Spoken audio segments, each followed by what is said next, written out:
Здравейте, скъпи съграждани! Смятам да отворя една сметка, която желаещи да събираме пари. Има няколко билборда в страната, които съм видял, че са празни. Да поръчам няколко билборда в различни градове с едно ясно послание за българските граждани. Те ще бъдат на нашите патриотични и революционери, патриоти-революционери,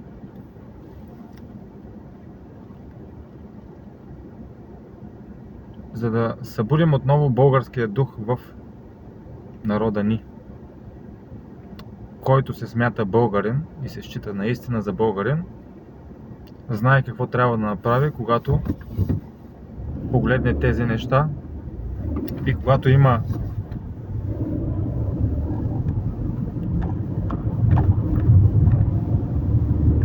удари по-скоро момента за промяна, било то на изборите, да направи правилния избор.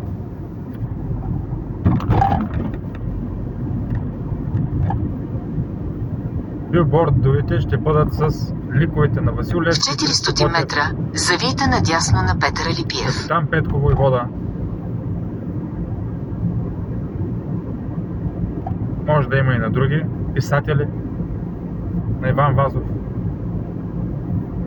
Петко Рачев Славейков, Димчо Дебелянов. На лица, които са помогнали за запазването на български език, култура. Завийте надясно на Петър Алипиев. На нашите духовни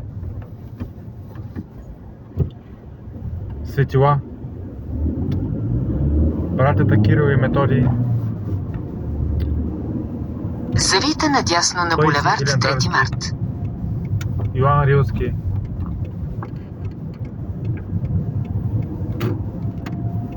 В 500 метра завийте надясно на Идеал Петров.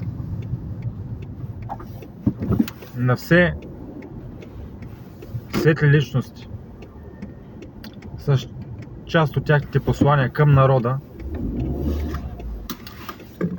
и наистина се надявам да направим правилния избор. Благодаря.